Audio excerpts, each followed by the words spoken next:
Hello, Tarot friends. It's Liz from West Star Tarot coming to you on a rainy October Saturday here on Cape Cod, located on the northeast coast of the United States. And this is probably the fifth or sixth rainy Saturday we've had in a row. Highly unusual for this time of year. September and October don't usually have a lot of rain, but you know, climate change. So anyway, I thought today would be a good day to do a walkthrough of the Healing Earth Tarot. I came across this deck when I was doing my deck culling series in September. And one of the viewers of that series asked me if I would do a walkthrough because they're interested in this deck, and they said they couldn't find a walkthrough of it on YouTube. So I said, sure. And it's funny because, you know, one of the things that happens when you have a lot of decks is you kind of lose track of things and you can't really get to every deck all the time. And I had sort of, this is the book, I have a few little tabs here. Anyway, when I did the culling, this was one of the decks I wanted to keep, and I put it aside because I thought it looked interesting, and I thought I want to, you know, take a little time to explore it. So I got this deck, the Healing Earth Tarot by Jyoti and David McKie, off the swap table at a tarot conference that I went to. And I actually wrote the date in pencil in the book that I acquired this deck in April of 2017. So I've had it, you know, 6.5 years, and I really haven't done much work with it. But again, that's what happens when you have a lot of decks. You can't get to every single one of them. So anyway, this deck is on the book. It says A Journey in Self-Discovery, Empowerment, and Planetary Healing. And one of the things that the authors say in the book, and interestingly, it's something that in the sort of healing and self-discovery work that I've been doing myself over the past year or so. I had kind of a crisis in my life 1.5 years ago, and it kind of, you know, woke me up in a way, and I've been doing some work with via writing and journaling and tarot work and talk therapy and so forth and so on. And one of the things or one of the conclusions I've come to over this past year is that as we heal ourselves as individuals, we contribute to the healing of the planet. And so as each one of us heals and spirals up in terms of our vibrations or our energy systems, that goes out into the world, and that can cause a reverberation, kind of like, you know, throwing a pebble in a pond and the rings, the ripples go out. So I thought it was interesting that this deck was reflective of some of the conclusions that I've come to myself over the journey I've been going through over the past year or so.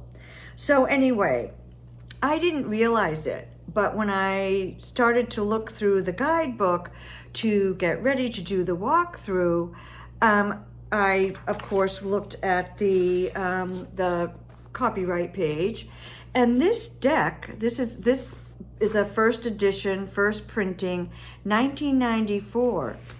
So as of next year in 2024, this deck will be 30 years old. So it's from a different zeitgeist, if you will, than the one we're living in currently. And I think it is a little bit more new agey in some of its philosophy and theories and ideas than maybe we see in a lot of our decks today. But I don't write that off, because I find, for me personally, there is some truth and inspiration in some of those teachings. Some of them are kind of bullshit. But what do they say? Take what you will and leave the rest. So anyway, so I thought I would go through the majors, the quarts, and the minors individually in individual sections. But I wanted to talk a little bit about some information from the guidebook first. So, originally I was just going to go through the cards 1, 2, 3, 4, 5, but I did watch a deck walkthrough by Kelly Fitzgerald a couple of days ago. And if you've ever watched one of those, you know that those can be an hour long or more. Kelly does a very thorough job in her deck walkthroughs. And so it inspired me to not just show the cards, but to actually, kind of look into things and talk a little bit about the guidebook and so forth. So this might be kind of long. I don't think it'll be as long as Kelly's are, but it probably will be a little bit long. Anyway, so let me just talk about, this is sort of just a little introductory page, a tarot for today's consciousness. And remember, this was written in 1994. This compelling new tarot embraces new and traditional tarot imagery to express the fusion of inner growth with outer environmental awareness, the re-honoring of our elders, and the connectedness of everyone and everything. I like that. The Healing Earth Tarot will awaken your sensitivity to your psychic and spiritual depths and join it with the powerful intuitive knowledge of your heart. I like that. 2 new suits, pipes and feathers, representing healing and the spirit, restore missing links absent in most other tarot packs to the chain of divinatory insight from the past. Here you will find 106 card interpretations that emphasize the power of the individual to transform themselves through acceptance, awareness, and love. The interpretation for cards that represent struggle and conflict reveal gentle solutions that issue from this awareness and acceptance of self. This book also has some spreads at the back. All right, so as I said, 1994, I told you about the authors. Let me just go to the page, I think I went by it, about the authors. So Jyoti McKie is from England, and she graduated from Homerton College in Cambridge and has worked as a teacher, art therapist, and artist. And she has also studied tarot and has traveled around the world, evolving her own form of shamanic counseling. The artwork for this kit was brought to her via vision, dream, and channel knowledge. David McKie, PhD, born in Scotland, and studied at Edith Cowan University in Australia, and he and Jyoti wrote the guidebook together. So that's the authors. So let's talk a little bit about the majors first. So what they say in the introduction to the majors is, as a planet of healing, the earth involves growth on all levels to allow us to reach our fullest potential. The major arcana cards map out our journey toward that wholeness or healing. To make this journey, we must first drop the concept of a start and a finish, and instead see its pathway as a spiral dance. And I think it's interesting that they use the term spiral dance, because right around this same time period, maybe a little bit before, Starhawk published her book called The Spiral Dance. So that whole concept of spiral and a spiral dance was part of that zeitgeist of the early 90s, apparently. In the dance, we may encounter any one of the majors while experience the graceful hoops upon which we travel. Each card has a circular design within its composition to act as a reminder of the circular nature of existence. Most of the major arcana cards are presented in a different light from the traditional tarot, with several of their names altered to emphasize concern for higher awareness in ourselves. The magician, for example, becomes the shaman. And while I'm talking about the magician, I will just hold that card up. To reinstate the ancient tradition of wisdom and healing. The shamans of old were those beings capable of bridging the void between the world of humans and the world of spirit with the aid of animal and elemental allies. Their task was to bring back a vision from or some form of guidance to help sustain and heal the members of their tribe. So that is very interesting. So there is a bit of a shamanic influence in this deck. I wanted to talk also about the different cultures that the cards come from. If I can, I apparently have so many tabs that now I can't find the one I'm looking for. Ah, here we are. So the cards come from the following cultures: Africa and Australia, Peru, fairy and woodlands, North American indigenous, Chinese, ancient European, and indigenous Australian, mythic and merman, fairy and woodland, I think I already said that, South American, ancient British, and mythology. So this deck draws from many cultures from around the world. So really the major continents: Asia, Africa, Europe, North America, South America, Oceania. And in addition to that, elementals, mythology, fae. So it's a really nice mix of all different kinds of cultures. So I guess we would say that this is an inclusive and diverse deck. And, you know, coming from 1994, when we weren't seeing as much of that as we do now, I think that's, you know, very pleasing to see. So let me go through the majors, and then I'm going to just talk about one of the majors, and I'll go through the courts and talk about one court, and then I'll go through the minors and talk about one minor. So here we see the Fool, the Shaman. I love having an owl with the High Priestess. To me, the energy of owl and the energy of High Priestess are very similar. I can see that correlation or that correspondence. It makes a lot of sense to me. The Empress.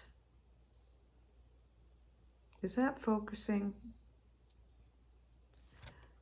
I like this Emperor with the child on their lap. So often we see the Empress associated with nurturing and child care and fertility and so forth, but we don't so often see it with the Emperor. So I do like seeing, and again, 1994, so 30 years ago, associating the Emperor, so the male energy, with nurturing. So it's nice to not be pigeonholing and strictly defining the genders in the way that they often are. So the Hierophant is called the Master. And when I looked this up in the book, they were talking about master teachers. So that's where they got that from. So spiritual guides as opposed to like a pope or someone like that. So here's Lovers, which is different than the classic decks. The Chariot. Does this person look like Grace Jones to you? A little bit of a different complexion, but I don't know, something about them reminds me of Grace Jones, who I think would be great on the Strength card. So this is the Wise Old Woman instead of the Hermit. And in the guidebook, they talk a little bit about why they made that choice. Medicine Wheel instead of Wheel of Fortune. Justice. Hanged One. And they have softened our classic definition or meaning of the Hanged One and have made it more about pausing, getting a new perspective, that kind of thing. So they've taken the sort of gentler side of that card. Death. Temperance. So it's interesting that Temperance is almost fully immersed in the water, and you can see there's a couple of dolphins there. I'm sorry, did I? Oh, this is the Devil. I love this Devil, yes. Tower. The Star. And they really talk a lot about the healing side of the Star. Again, because they're looking at sort of the more healing aspects of the cards. The Moon, I'm going to put this aside because this is the major I want to talk a little bit about. The Sun, Judgment, and the World. Did you notice all the circular aspects? So like literally a circle there. So there's all these circles on the cards. So here is the Moon, and I meant to bring the card from another deck that this reminds me of. This reminds me a lot of the Moon card from Tarot de Saint Croix, Lisa de Saint Croix's tarot deck, which also has a person diving down with a moon above and a moon reflected in the water. So that made me think of Lisa's card. But I wanted to just read a little bit. So first, I guess I'll say, I've talked about this before, so sorry. I have a different idea about the Moon card than classic tarot and many even newer tarot decks do. I do not relate to the more patriarchal meanings that we see oftentimes talking about treachery and deception and, being lost in the dark and blah, blah, blah. I don't see the Moon that way at all. As a feminist and as a woman who sits in women's circles and practices that type of spirituality, as a witch, I guess I should say, to me, the Moon card is about the divine feminine, cycles, women's spirituality, and so forth. So that's how I see this card. And that is how it is reflected in this tarot. So I'll hold this up. So the keyword or the little phrase is called diving deep. A naked person plunges into a deep pool. Above her, the crescent moon hangs in the sky. In the depths of the pool, the full moon shines bright and clear as if beckoning her deeper. Rocks tower darkly on either side of the water. A crab and an octopus are hidden in the blue waters below. In the sky above, a seabird and butterfly move like acrobats, swinging gracefully to greet the moon.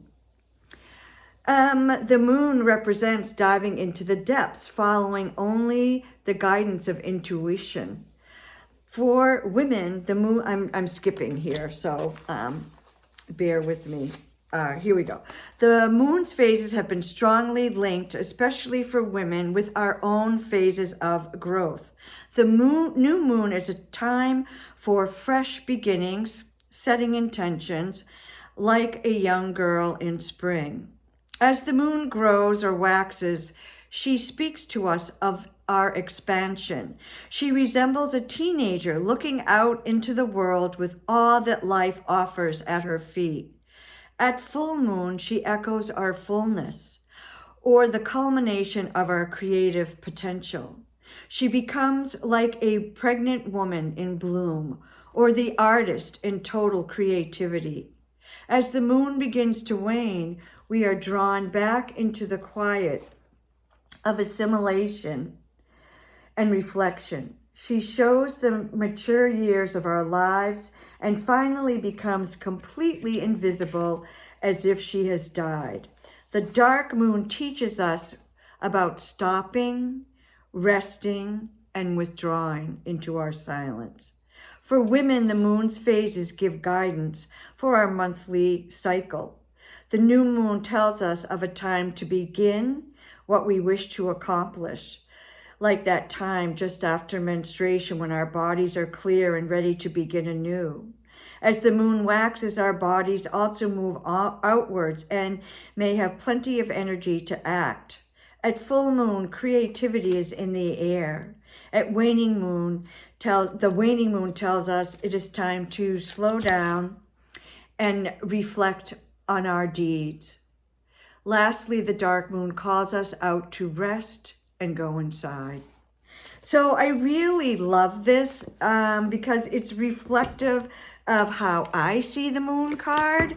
And I feel like it's more feminist in nature and not as patriarchal.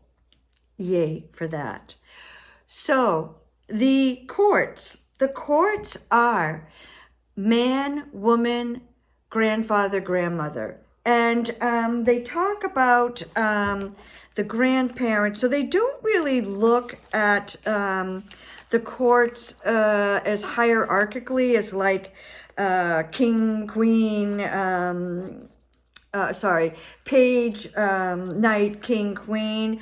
They say that the elders, the grandparents are sort of the head or leading the way. And of course, I'm having a hard time finding this, so I made my tabs and then I did not write on the tabs. So here we are. So the suits also have grandfathers and grandmothers at their heads. These grandparents reinstate the value of the elders in the community and represent archetypes of ancient knowledge. The grandparents also come from all parts of the world, joining together lost links of wisdom shared previously by all humanity. So that touches me, and I really like that a lot. So they aren't saying that the grandfather is the king and the grandmother is the queen. They're saying that the grandparents are the elders of the suits and bring forward lost knowledge and reinstate the value of elders in our communities. So women and men, matching the grandparents are men and women appropriate to each suit. So they go on to talk about the different suits and how the expression of the man and woman come through each of the suits.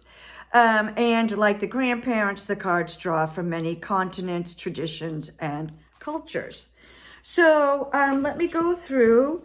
So you know what? I haven't told you the suits.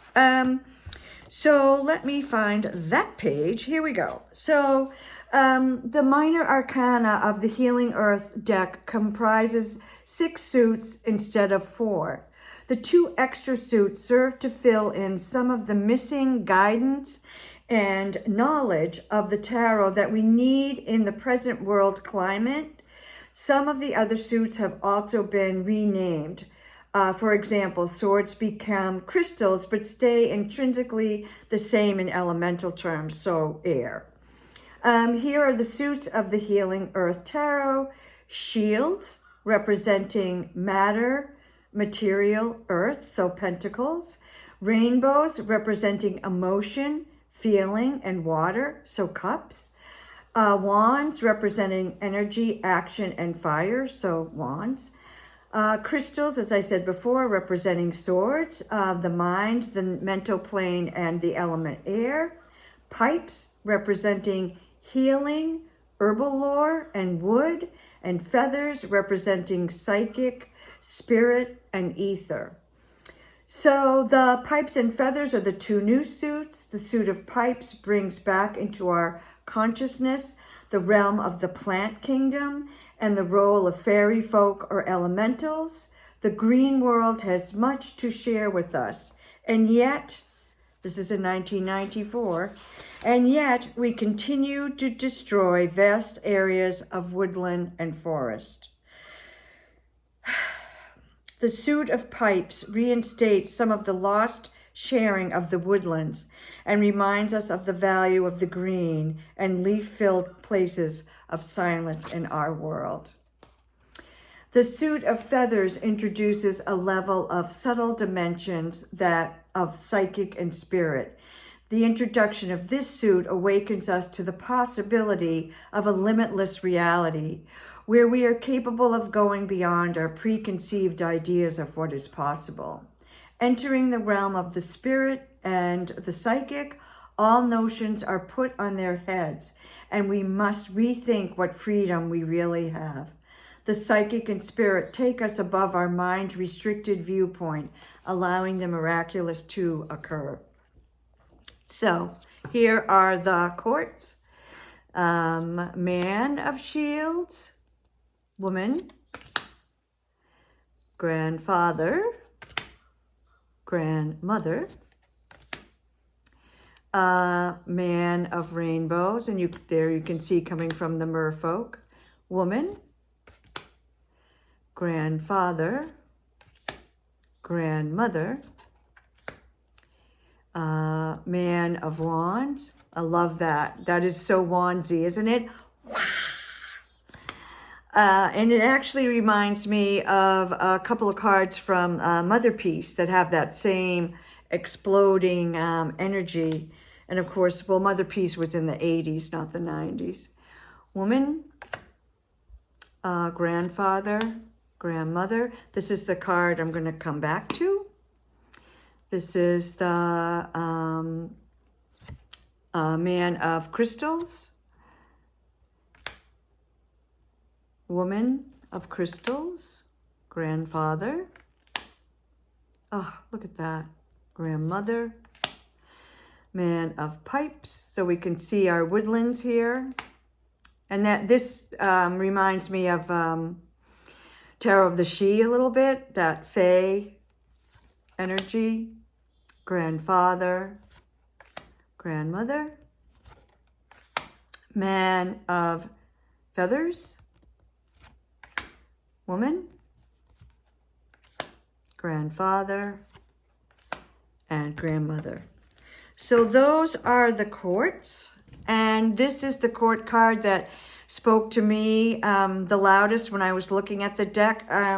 She is the grandmother of wands and is also on the cover of the guidebook. So let me find her in the guidebook. Oh, loving this. An African wise woman, the grandmother of wands, works with the element of fire. She has the knowledge of raising heat in order that transformation happens. So when we think of the transformative powers of fire, we can see that on this card. She wears the purple and blue of the highest colors of the flame before it becomes invisible. Her ancient face has known the searing heat and weathering power of the strong African sun. She comes from an ancestry born in the primal depths of an historic land. The grandmother of wands embodies the power of her land and its history, and it is from the rich diversity of peoples, places, and animals in Africa that she derives the fuel for her transformative skills.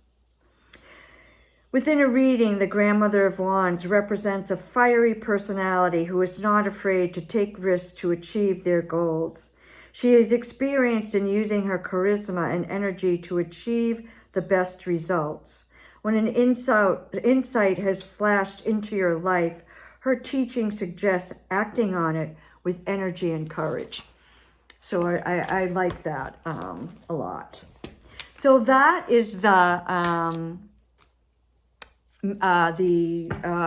quartz. So now let's go through the minors. I'm going to go through these a little bit quickly because I see that we're at the half-hour mark.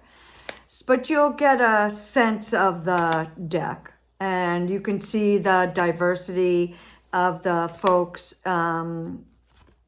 represented, the cultures, and the places around the globe. And as I said, we also have elementals and animals represented. Each of the suits has a different color on their outer border. And you can see that some of the cards are reflective of Rider-Waite-Smith, and some not. So it's kind of a nice mix, actually, of both, of their own system and the kind of classic tarot system. Just so much energy in the cards. I love the colors. And you can see in this wand suit that there is a lot of the beautiful, fiery colors. Here we go now into the crystals, which is swords. And I have put these cards in the order that they have them in the book. This is not how I would order them, but this is how they ordered them.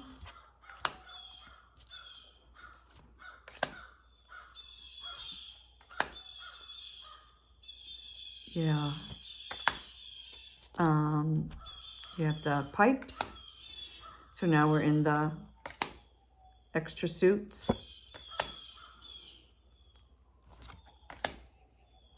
And you can see that this is reflective of the earth and the woodlands, and there's some flowers in it and plant spirits. And here we are finally into the feathers. Oh, I love that. More owls. There are quite a few owls in this deck. I just saw this site on the marsh near me yesterday.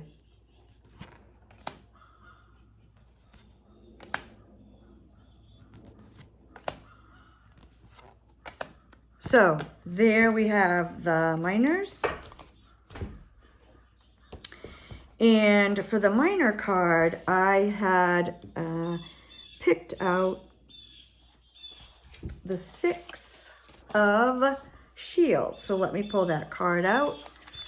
They also talk in this in the guidebook about the meanings that they have for the numbers, which I also like, and they are similar to how I look at the numbers. So this is the 6 of Shields, which to the standard tarot would be the 6 of Pentacles. And if you think about the Rider-Waite-Smith card, I've always had a little bit of a problem with that. They talk about, oh, giving and generosity and blah, blah, blah. And yet the person doing the giving makes the people doing the receiving get down on their knees to receive their, benevolent giving. And so I always have had a problem with that imagery. And I like when decks portray this energy differently. And here we can see This is like an energy healing, and the healer is sending energy to the person receiving the healing. But as you'll hear in the guidebook, there's a reciprocity. So the Six of Shields signifies giving and receiving primarily on the earth plane, but also on the psychic or emotional levels. In the tarot image, one healer gives a psychic healing to another. The 6 colors of let me hold it up, of the person's body are reflective of 6 of the main energy centers or chakras. And they're represented by the 6 shields encircling the 2 people. The 7th color is the white of their robes, which would be the crown chakra. In giving freely, the circles turn and the giver also becomes the receiver. So we're talking now more about how when you're offering healing energy, it comes back to you. So there's a reciprocity represented in this card. When we are balanced in our energy centers and feel our energy, our colors can shine out and become the white light of giving and caring. The universe dances in this balance, providing us with what we need to receive. Gifts may arrive from unexpected quarters. Help, friendship, and acknowledgement return to the one who has given. In a reading, the 6 of Shields pretends a time to give and receive. You may be called upon to help a friend, or if you are open to receive, you may be given to instead. And this is another lesson that I've been learning over this past year or so. I was in a situation a year or so ago where I was in a bit of a crisis, and I had to depend on my friends and family. I had to ask for help, and it was really hard. And yet, my friends and family were like, Liz, no problem. And how many times have I seen a friend or a family member in crisis and made a meal for them or given them a ride somewhere or, whatever. So my lesson was not to be generous and open and giving, but to be open to receiving and to not feel so reluctant or ashamed to admit that I needed some help. Life is a spiral, as we're talking about in this guidebook, and we spiral around. Sometimes we're the giver and sometimes we're the receiver. And to be comfortable in both of those roles is important. So anyway, Healing Earth Tarot by Jyoti and David McKie. Do you have this? Have you seen it anywhere? Interesting deck. I'm going to be exploring it. I think it does have sort of an autumnal look to it. So I'm going to be in the month of November having this be my main deck. So anyway, any questions or comments, please comment below. And I hope my viewer who requested this is willing to sit through almost 40 minutes of talking and showing. But anyway, bright blessings to you all. Peace and love.